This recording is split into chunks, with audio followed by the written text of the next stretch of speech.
Aloha, YouTube friends! You probably don't know, but Mrs. Tiki Envy is a 4th grade teacher in our home state of California. Part of her curriculum each year is to study the history of California and the California missions.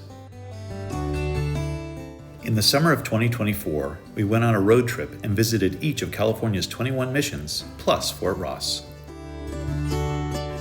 We learned about the native peoples, the Spanish soldiers, and Father Junipero Serra and his priests. In between, we stayed at some of our favorite campsites, and we enjoyed a few tiki bars. We called it our Priests and Pagans tour.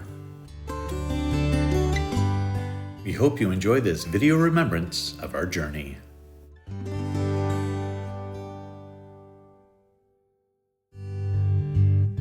If you watched Volume 5, you know the last mission we visited was San Rafael. After, I thought it would be fun to drive up to the Golden Gate viewpoint in the Marin Headlands and get a picture of the van and the Golden Gate Bridge. Unfortunately, it was foggy that day, and this is the picture we got. The bridge is behind us, you just can't see it. A little bummed, we checked into our favorite hotel in San Francisco, the JW Marriott, and parked the Love Shack Jr. safe in their valet underground lot. No car break-ins for us. After, we got on the BART train and exited to our next mission adventure.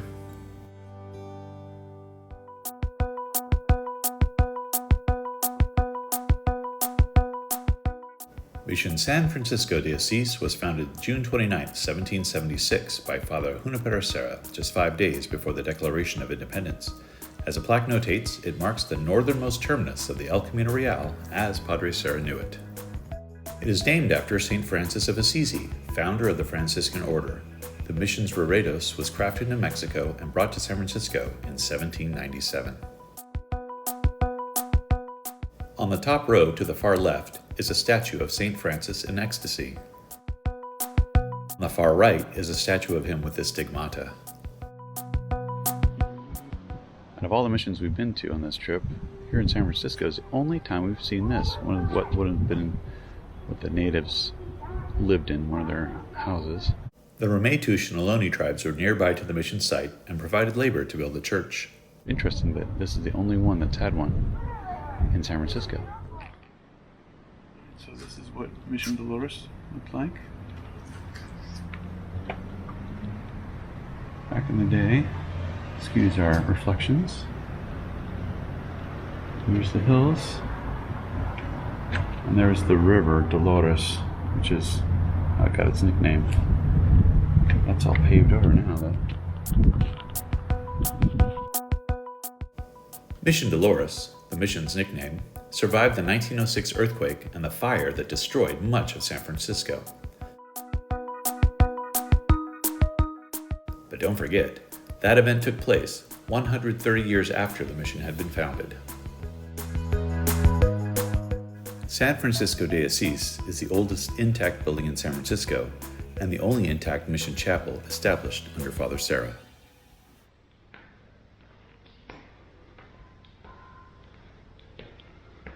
While the mission has what some would consider a simple exterior, it has a beautiful and sophisticated interior.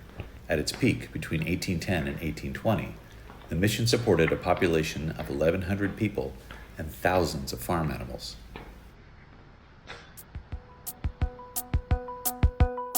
This elaborate pattern on the ceiling of the sanctuary was originally painted by the Native Americans using vegetable-based paint. This tight spiral staircase going up to the organ loft was added later to Mission Dolores. There used to be an exterior staircase to gain access. The altar features statues of the saints for whom the missions were named. We've already learned about the 2 figures of St. Francis of Assisi. The other 3 figures on the top row of the reredos are St. Joachim, St. Michael the Archangel, and St. Clare of Assisi. On the bottom row are Mary, the crucifix, and on the bottom right, St. Anne. To the left of the reredos are the figures of St. John of Capistrano, St. Joseph, and St. Bonaventure. To the right of the reredos are the figures of St. Pasquale of Bellone, St. Anthony of Padua, and St. Francis of Solano. Due to the inclement weather of San Francisco, high disease and high mortality rates among the natives plagued Mission San Francisco de Asís. Surprisingly large cemetery here. Mission Dolores. A lot of expensive real estate in San Francisco.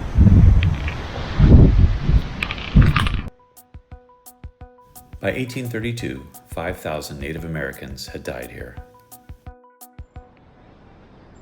In prayerful memory of our faithful Indians.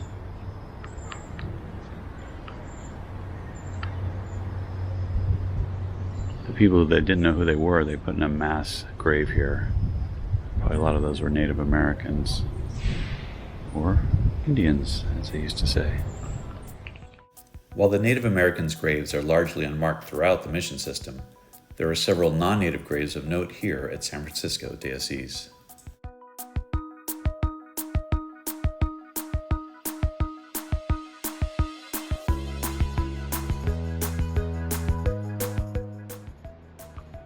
Here is the grave of Don Luis Antonio Arguello, first governor of Alta California under Mexican rule.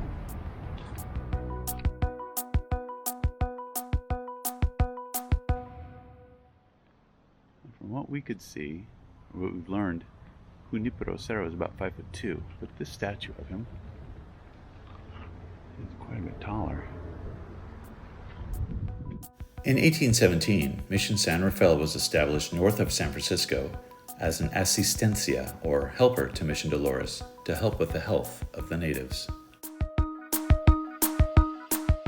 In 1821, after the Mexican War of Independence, the Mexican government took control over the mission. In 1833, Mexico secularized all the California missions, and missions like Mission Dolores were forced to sell commercial properties.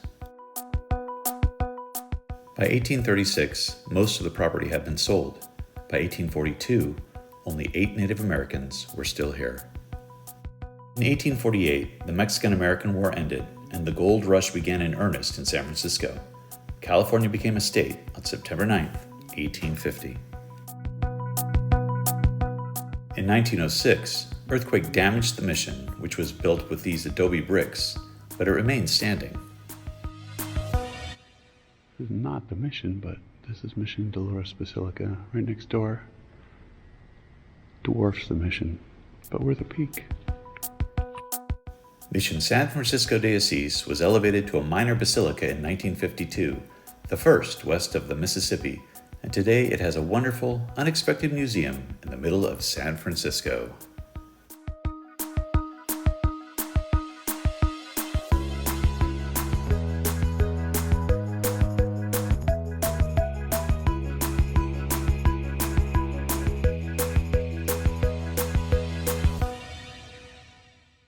Exit through the gift shop. After touring Mission San Francisco de Asís, and on the recommendation of their staff, we went into the Mission District and had lunch at Picado. The Spanish tapas fit nicely with the mission theme of our trip. And the sangria wasn't bad either. After, we had a dessert at Tartine, which had a line out the door. We also walked around Mission Dolores Park and found this statue of Miguel Hidalgo, the leader of the Mexican War for Independence. It is because of him and people like him that Mexico became independent from Spain and desecularized the California missions, which led to their long period of decline and disrepair. Stop off at Mission Dolores Park. Beautiful view.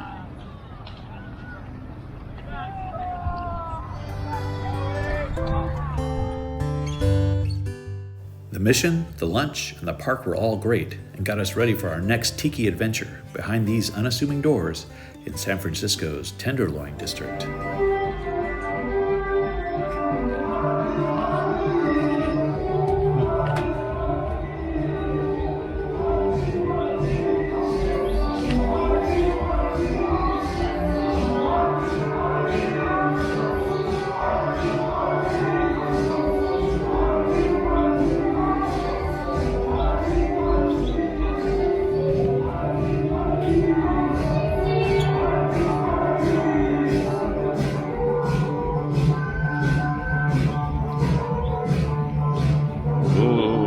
Zombie Village. Zombie Village is an outstanding tiki bar in San Francisco.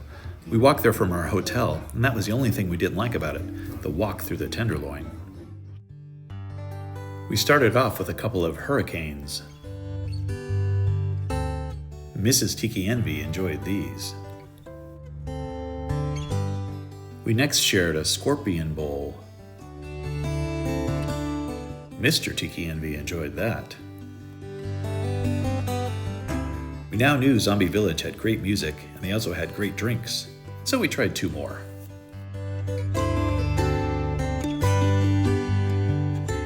I don't remember what those were, but they were good. So was the decor at Zombie Village.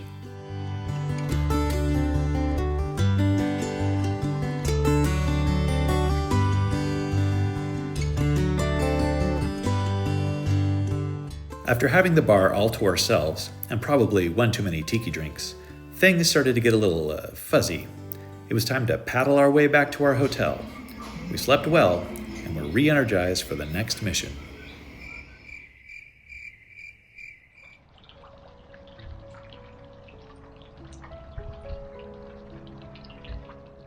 Mission San Jose, the second largest of the California missions, was named after St. Joseph and founded June 11, 1797 by Father Lawson.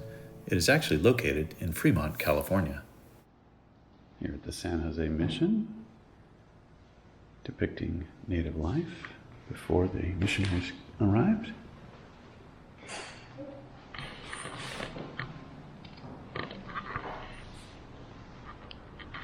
Wow, look at those guys. The mission was founded on the site of the Ohlone village of Oroisum, where there was water and fertile soil.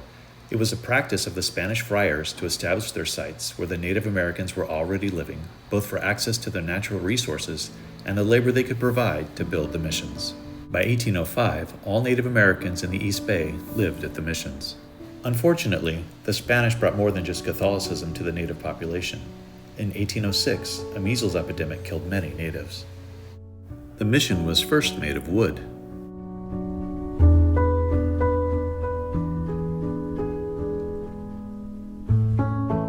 Later, using adobe bricks like this one, the first adobe church building was complete, April 22, 1809.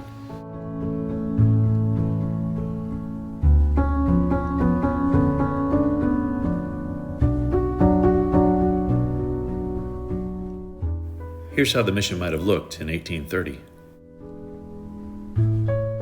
The Yokutsan began to join the mission in 1810. By 1825, Delta Yokuts was the dominant language of the 1,796 natives living in and near the mission. Just a few years later, by the mid-1830s, Plains Miwok was the dominant language.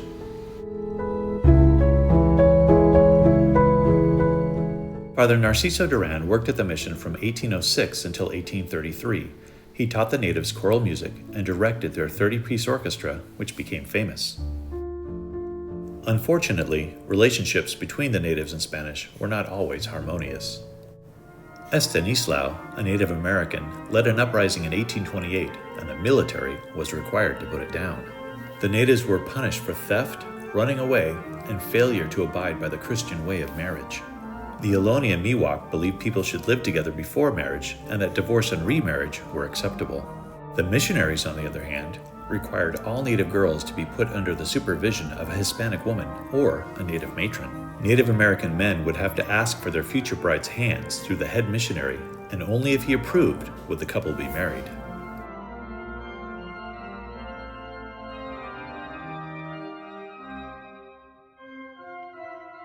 This side altar contains the polychrome statue of Saint Bonaventure from 1808. It is topped with a dove representing the Holy Spirit in the middle of a glory. On the opposite side of the sanctuary, the altar nearest the entrance signifies martyrdom and features a statue of the scourged Christ as he was presented to the crowd by Pontius Pilate. The old Spanish custom was to leave the statue's torso only roughly modeled and then adorn it with clothing. In 1833, the mission was secularized. In 1845, Governor Pio Pico sold the mission for $12,000. The mission was subsequently converted into a general store, a hotel, and a saloon in 1848. The town of Mission San Jose became a thriving provision center, and in 1850, California became a state. In 1865, President Lincoln restored the California missions to the Catholic Church. Just 3 years later, the church building was all but destroyed by the great 1868 earthquake. The museum building survived and is original, but the mission church was built in 1985 and is an authentic replica. The new building has a hidden steel frame and 5-foot thick walls. It also has 5-foot high doorways. Ouch! Before the replica 1985 church was built, St. Joseph's Church, a wooden Gothic-style church, was built over the original mission's tile floor. It stood on the site for over 100 years and had to be moved. It is now in Burlingame, California. Archaeologists found the original mission's tile floor. Many prominent Spaniards are buried in the floor, but only Robert Livermore's grave is marked. The bells from the mission hung in St. Joseph's Church until the late 1970s. 3 are original and 1 was recast. They now all hang together in the rebuilt mission. Mission San Jose, a fascinating mission and a worthy stop along the El Camino Real.